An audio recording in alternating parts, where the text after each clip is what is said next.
Nous passons maintenant à l'exercice 4 du cours 11 Initiation première année. Lançons d'abord notre navigateur Internet et pourquoi pas Microsoft Edge. Nous ferons ensuite des recherches sur les problèmes que poserait le logiciel XNView pour savoir où nous mettons un peu les pieds. Et nous allons ouvrir deux sites évoquant ces problèmes avec deux onglets différents. Donc nous aurons à ce niveau-là trois onglets, un pour la formulation de la recherche et deux pour les réponses.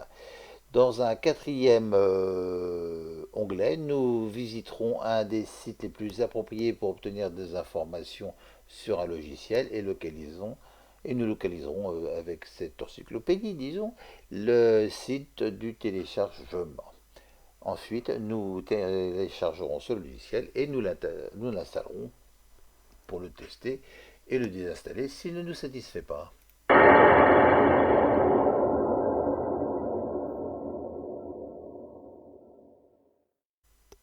Donc nous lançons maintenant notre navigateur Internet. On a parlé de Microsoft Edge. Il se trouve qu'il est dans mes tuiles, on va dire, de favoris. Donc je lance Microsoft Edge, je me mets en plein écran en cliquant sur le petit carré et je vais mener une recherche. Personnellement, je vais utiliser Quant comme moteur de recherche, mais vous pouvez très bien utiliser votre moteur de recherche favori, pourquoi pas Google, pourquoi pas Bing, peu importe. Alors, le but de la recherche, c'est de trouver des informations sur le logiciel XNView et je tape le mot problème pour savoir ce que peut cacher XNView. Alors, j'ai une première réponse ici. Je clique sur mon bouton central, ça m'ouvre une nouvelle réponse et j'ai une document. Tiens, alors c'est XNView. Allez, on va regarder sur ce site-là. Donc, j'ai bien lancé ma recherche avec le mot-clé du problème et je vais jeter un tout petit coup d'œil sur les réponses. Donc là, j'ai quelqu'un qui a une difficulté à l'utiliser, bon, pourquoi pas, mais rien de très inquiétant. Et là, j'ai une petite description, donc visiblement, il n'y a pas d'alerte mis en évidence sur XNU. Je vais maintenant identifier le site de téléchargement le plus adapté. Je recommande Wikipédia, donc je tape Wikipédia XNView et j'envoie ma recherche.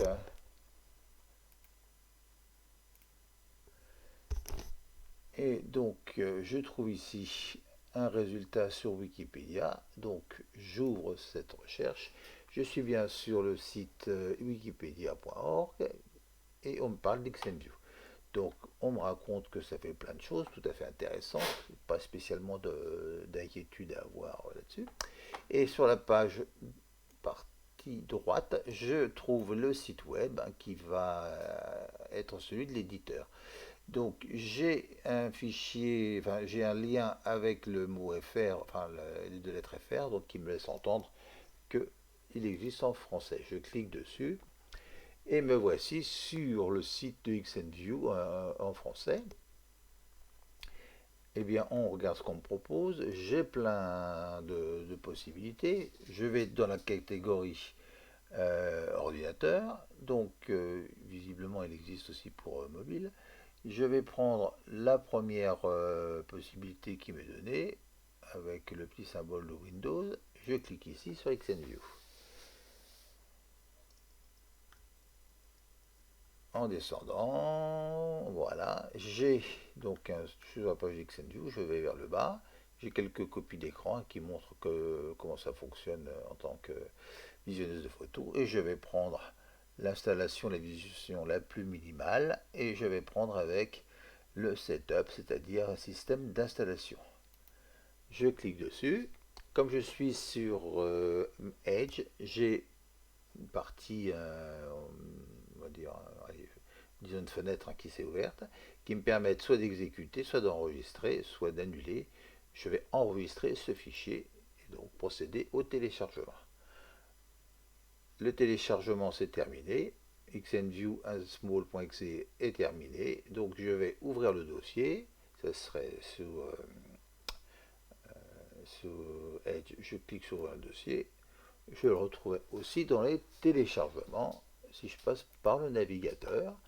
Donc je suis dans le dossier de téléchargement, j'attends quelques instants et voyons s'il y a quelque chose qui évoque XNView. Voilà, j'ai ici XNView small.exe. Un double clic me permettra, un double clic sur l'icône me permettra de lancer le processus d'installation. Donc une fenêtre d'alerte se lance, une capture d'écran au cas où j'aurai besoin. Je laisse l'autorisation et voilà, on me propose de l'installer en français. Comme d'habitude, un petit contrat avec l'utilisateur final, pas un contrat très très long, je peux le dire assez rapidement. Je vais choisir les choix par défaut en étant attentif à ne pas cliquer sur l'installation d'autres logiciels ou avoir des choses que je ne souhaiterais pas. Donc je clique sur suivant, un raccourci va se mettre en place. Très bien, il me crée une icône sur le bureau, une icône dans la barre de lancement rapide, ce que je ne tiens pas, je décoche. Je clique sur suivant et installer. Voilà qui est fait. Je n'ai pas. Je clique maintenant sur terminer. XNView est maintenant installé. Pour le lancer, comme d'habitude, le menu démarrer intègre une nouveauté XNView et évidemment le classement par ordre alphabétique me permettrait de trouver XNView ici et de lancer ce logiciel. Et voilà, donc ce logiciel, c'est vraiment un système assez sympa pour vérifier, pour regarder vos photographies. Donc vous voyez que là, il s'est mis sur le dossier crête qui se trouve sur mon bureau. Un petit double clic me permet de voir mes photos et un système de navigation permet d'enchaîner photo sur photo. Et c'est tout. Pour le désinstaller, comme nous l'avons déjà vu, il suffirait de cliquer ici, d'aller sur les paramètres, dans Applications, et de chercher par ordre alphabétique XNView qui est ici. Je clique ici et je le désinstalle si je ne souhaite pas l'utiliser. Allez, c'est désinstallé, on va le désinstaller. Encore une fenêtre et la désinstallation est effectuée.